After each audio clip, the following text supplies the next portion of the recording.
I'm Alana. Hi, and I'm Jared. Welcome to the Nightly News Hybrid Learning Edition. While it looks like March is going out like a lion and snow is in the forecast for Thursday, at least it's the last week of March and spring break starts Friday.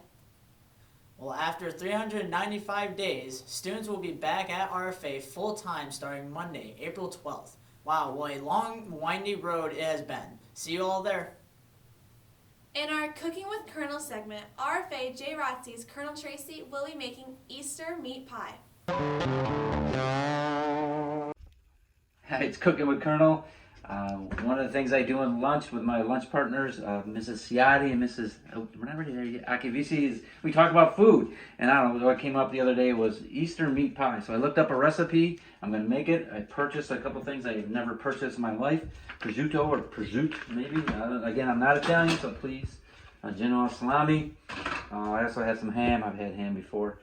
Chop up the meat. I'm going to try using my little Pampered Chef chopper on the prosciutto and salami. I don't know if that'll work, but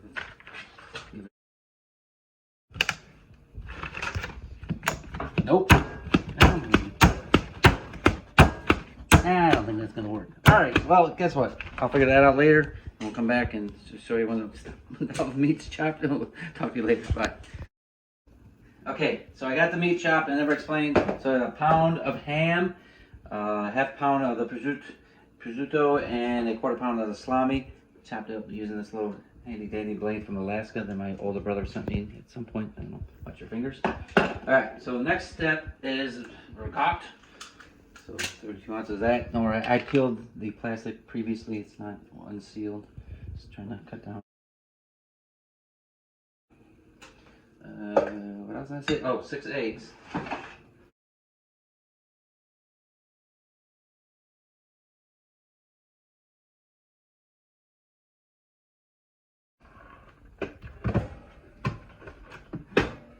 All right, what else?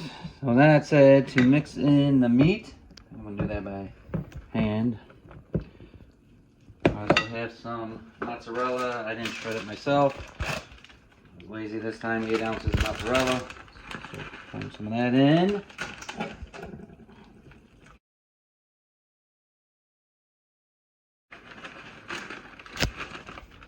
What? I know, I did I forgot I had the cheese. My cameraman just did not approve of my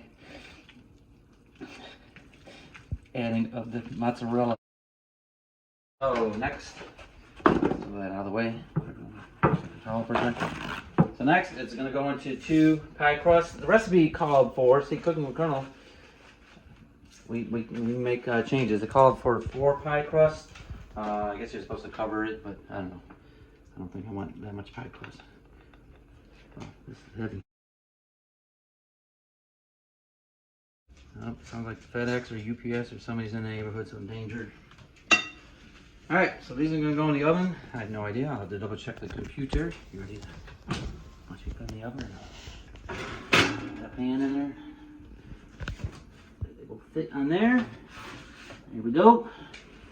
Like I said, I have no idea. Gotta check the computer. I'll check that in a minute, but then we'll be back once they're done. Peace. Alright, I realized I forgot something. Parmesan cheese, grated Parmesan. I'd already measured out a quarter cup. So you're supposed to sprinkle that on each one. So that was it. So, and it's an hour. So I'll be back in an hour once they're done. So, okay. Alright, we're back. The timer went off, but before I pull out of the oven, I just want to point out dishes are clean. The bowl I used, my daughter won that at the J. Rotzi basket raffle. Hopefully that'll be back this coming November. So good times. So look at that, we got sponsorship now, sort of, kind of. What else was I got that? Oh yeah. Alright, so this is done. Back up, remember. Pull these out. It's hot. We're supposed to let that set. I'm gonna do this while burning my hand.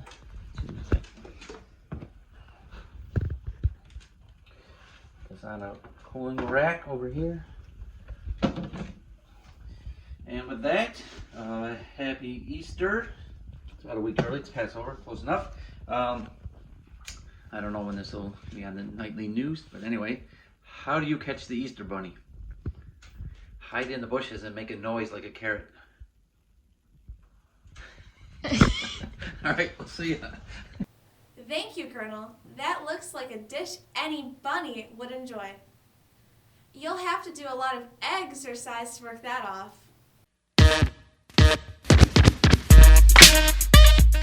I'm Cody. And I'm Caden. This is K&K Sports Talk. The NCAA basketball tournament is full of upsets this year. Syracuse entered as an 11 seed and once again made a run to the Sweet 16. They take on 2 seed from their region, Houston, on Saturday at 10 to advance to the Elite Eight. Who do you think is going to win the tournament? I'm going to take Gonzaga. I feel like when I watch them play, I just think they're above all the competition. I don't see anybody that's on their level. I'm not saying nobody could beat them, but I think so. any given day, I want Syracuse to win. I want Oregon to win. Oh, we'll see. I'll put something And on they it. go play each other. Hopefully I can say this time. Got it. The New York Giants are making moves in free agency. They signed Kenny Galladay to a 4-year, $72 million deal, and a top 10 cornerback, Adoree Jackson, to a 3-year, $39 million deal. In a bad division, they may be playoff bound next year. Opening day for Major League Baseball is next Thursday. The Yankees take on the Blue Jays in New York. Garrett Cole's going to take the mound. And a surprise, they're having Gary Sanchez catch, which is weird because at the end of the year last year, they had Higashioka catch him. It seems like they were a great pairing. He was throwing the best he'd ever thrown with him behind the plate, so I was kind of surprised that they're throwing Sanchez, who really can't catch, that catcher. It's all right, but How well do you think the Yankees will do this season? I think they'll win their division, go on a run. They've been struggling to get to they haven't gotten to the World Series, it seems like, in a while. Maybe this is the year, I'm hoping. I just want Judge to stay healthy if I'm betting or anything. LaMelo Ball went down with an injury. He was leading every stat category among rookies, but now he's out for the year. How do you feel about that? I think he's so far ahead of everybody in the stat, and like you said, in the stat categories, that I just don't think there's enough time for anybody to catch him and beat him for Rookie of the Year. But Anthony Edwards has been putting up like 25 a game lately, so maybe. I don't see it happening. I don't know. The RFA football team takes on ESM tonight at 4:15. The live stream will be available on the school district YouTube page. Cody, And I'm Caden. thanks for tuning in to K&K Sports Talk. This week in women's history, we recognize Amanda Gorman. Gorman is an African-American poet and activist. Her work focuses on issues of oppression, feminism, and race. On January 20th, Gorman became the 6th and youngest poet at the age of 22 to deliver a poetry reading of The Hill We Climb at a presidential inauguration. During her reading, Gorman wore a ring with a caged bird, a gift from Oprah for the occasion, and tribute to symbolize Maya Angelou, a previous inaugural poet. Gorman tweeted, "I would like to be nowhere without the women whose footsteps I danced in. Here's to the women who've climbed my hills before." Here at RFA, we'd like to recognize our assistant principals, Miss Dodd, Mrs. Bowles, and Miss Hess, who contribute to RFA history every day. Thank you for all you do for RFA. Remember, RFA, take charge and show some RFA pride. We're all in this together.